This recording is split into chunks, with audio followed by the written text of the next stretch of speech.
So we are here to present importance of cyber security awareness in education. Myself Shreya Savade. My project members are Shreya Dodre, Arya Kalan, and Ballo Usmani. So we have the first intro video on the importance of cyber security awareness in education.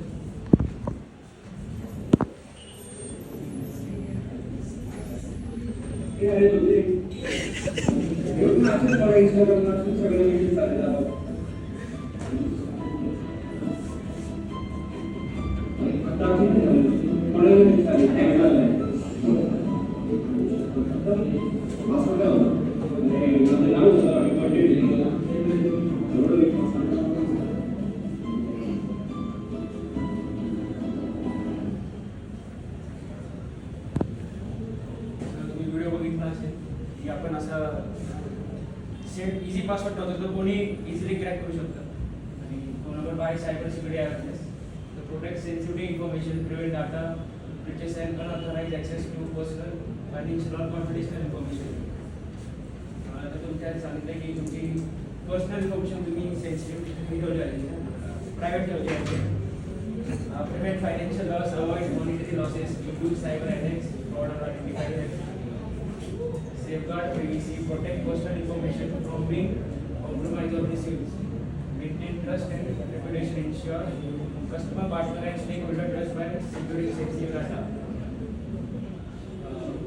comply with regulations, adhere to data protection laws, regulation and industry standards. तुम्ही हा chart बघू शकता. कमीत कमी हे 3 वर्षाचं हे किती सायबर अटॅक झाले 2020 क्वार्टर 1 मध्ये, क्वार्टर 2, क्वार्टर 3 मध्ये. सगळ्यात जास्त वेळ 2024 मध्ये झाले, क्वार्टर 2 मध्ये. कमीत कमी हे थोडं मिनिमम अटॅक झालेले दाखवले झाले. त्याचं पूर्ण इन्फॉर्मेशन होती. Benefits of cyber security awareness, reduce risk of cyber attacks, by being aware of phishing scams, password best practices, and other security basics, you can significantly lower your risk by being hacked.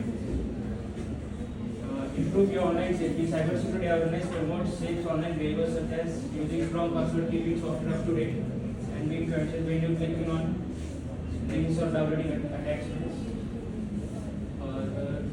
तुम्ही तुमचे ते कुठलेही browser असतात ते तुम्ही up to date ठेवले पाहिजे. तुम्ही इंस्टाग्रामवर काय असेल ते, आणि कुठल्याही लिंकवर क्लिक करताना तुम्ही 2-3 वेळा विचारले पाहिजे की नाही का एक क्लिक करू नको म्हणून. त्यांनी APK ॲप तुम्ही डाउनलोड करता कुठल्या कुठल्या असतात. Enhance security posture. It helps organizations strengthen their overall security posture by implementing best practices, conducting regular security audits, and staying up to date with the latest security technologies. Better incident response. Cyber security awareness ensure that individual and organization know how to respond quickly and quick during the of cyber attacks. मोठ्या कंपनीला माहिती असतं की अगर त्यांच्यावर cyber attack झाला असतं त्यांनी त्यातलं कसं बाहेर पडायचं.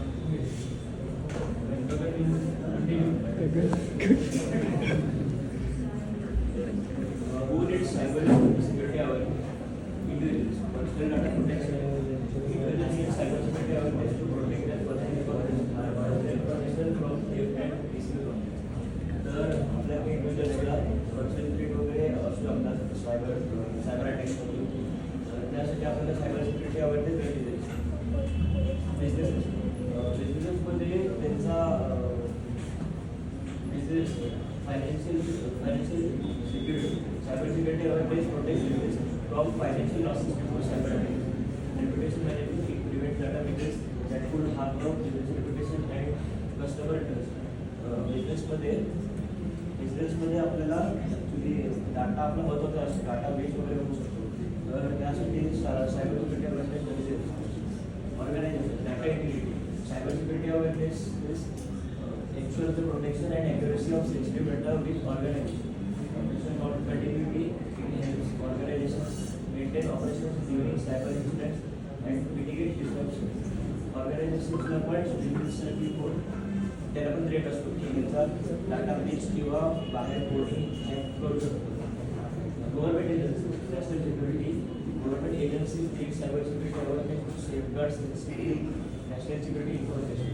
Critical infrastructure, it protects vital infrastructure from cyber threats that could have widespread impacts. Government agencies सगळ्यात जास्त थ्रेट असतो की हॅकर्स त्यांच्या एकदम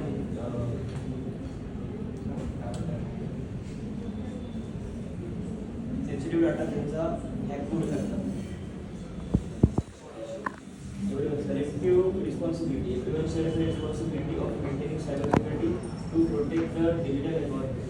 Internet world, cybersecurity awareness is crucial for preventing and mitigating threats in our highly connected global. सगळ्यात आपली जबाबदारी असते की आपण सायबर थ्रेटपासून वाचता करायचं. सायबर सिक्युरिटी थ्रेट्सचे प्रकार fishing tactic where attackers basically convince into revealing sensitive information such as password or credit card details. मी जे सांगितलं ते अर्थ होते की सायबर सिक्युरिटी अवेअरनेस काय आहे आणि त्याचे बेनिफिट्स काय ते पद्धती मी सांगितलं. आता मी सांगणार सायबर सिक्युरिटी बेस्ट प्रॅक्टिसेस म्हणजे आपण त्याला यूज कसं करू शकतो. यूज स्ट्रॉंग पासवर्ड म्हणजे आपण आता व्हिडिओमध्ये बघितलो की त्यांनी यूज नॉर्मल म्हणजे इझी पासवर्ड ठेवले. इझी पासवर्डवर पण क्रॅक करू शकतो. म्हणजे आपण जेव्हा पण कुठले पण अकाउंट आहे कुठले पण ईमेल्स वगैरे आपले जे आहेत ईमेल आय डी तिकडं स्ट्रॉंग पासवर्ड ठेवायला पाहिजे. इझिली कोणी क्रॅक नाही करायला पाहिजे. आणि keep software up to date. So ensure that your systems have the latest security patches and protection against vulnerability. म्हणजे आपलं जे सॉफ्टवेअर आहे ते डेली अपडेट म्हणजे जेव्हा अपडेट येईल तेव्हा अप टू डेट करायला पाहिजे. आणि पुढे काही आपला म्हणजे काय की आपलं जे सॉफ्टवेअर आहे ते मागे नाही राहायला पाहिजे. आणि जर अपडेट राहिला मग काही व्हायरस वगैरे आले की आपोआप क्लिअर करून टाकतात. मोबाईलमध्ये पण येते अपडेट. ते कशासाठी ते बग वगैरे क्लिअर करण्यासाठी. मग be cautious with emails and links. म्हणजे आपण जेव्हा पण आता सध्या तरी असं झालं की ईमेल्स वगैरे खूप यायला लागले जे फ्रॉड ईमेल असतात ते बघून आपण आपले जे ईमेल आहेत ते 10 वेळा विचार करायला पाहिजे सोप्या भाषेमध्ये ओपन करण्याअगोदर. काय फ्रॉड असं झाले की ईमेल जर ओपन केलो मग डायरेक्ट आपण पूर्ण आपलं जे काही डेटा त्यांच्याकडे जातं. Use antivirus software. आता अँटीव्हायरस म्हणजे आपल्या लॅपटॉपमध्ये विंडोज डिफेंडर म्हणून एक आहे ज्यांच्याकडे विंडोज आहे ज्यांच्याकडे मॅक आहे एक्स प्रोटेक्ट म्हणून एक व्हायरस त्यांच्या पण इनबिल्ड असतो ते यूज करू शकतो. अजून बाहेर पण आहेत अँटीव्हायरस ते घेऊ शकतो आपण जर आपल्या लॅपटॉप मोबाईलसाठी लागतं. बॅकअप डेटा रेग्युलर ते आपलं जे डेटा वगैरे असते ते बॅकअप करायचं. बॅकअप म्हणजे माहिती का एज्युकेशन. आता आपल्याला हे सगळं कसं शिकू शकतो त्याबद्दल ट्रेनिंग प्रोग्राम्स असे खूप सारे इन्स्टिट्यूट आहे. म्हणजे आपण जिथं कामाला लागलो तिकडं पण ते ट्रेनिंग देतात की आपलं सिक्युरिटी कसं रिझर्व करायला पाहिजे कसं सेक्युर करायला पाहिजे. आणि ऑनलाईन पण असे खूप सारी क्लासेस वगैरे आहेत ते आपण अटेंड करू शकतो. वर्कशॉप आणि वेबिनार असे खूप सारे वर्कशॉप होतात म्हणजे कार्यशाळा असतात तिकडं आपण जाऊ शकतो आणि शिकू शकतो. पैसे वगैरे फ्री पण असतात. आणि ऑनलाईन रिसर्च ते तर आपल्या सगळ्यांना माहितीच आहे. ऑनलाईन यूट्यूब आहे आणि गुगल वेबसाईटवर आपण करू शकतो. सर्टिफिकेशन आता जे बोलतो ऑनलाईन रिसोर्स आहेत त्यामध्ये सर्टिफिकेशन. आता आपल्याला जे सेशन वगैरे केलो ते सर्टिफिकेट पण भेटते. ह्यानुसार आपल्याला पुढे फ्युचरमध्ये कामाला येतो. आणि कंटिन्यूस लर्निंग म्हणजे ह्याबद्दल आपल्याला नेहमी शिकायला पाहिजे. जे आता समजा आपण हे शिकलो एवढं झालं त्यानंतर अजून शिकायला पाहिजे. असं न सोडायला. आणि पुढचा आता एक केस स्टडी घेणार हे सिरियस होते.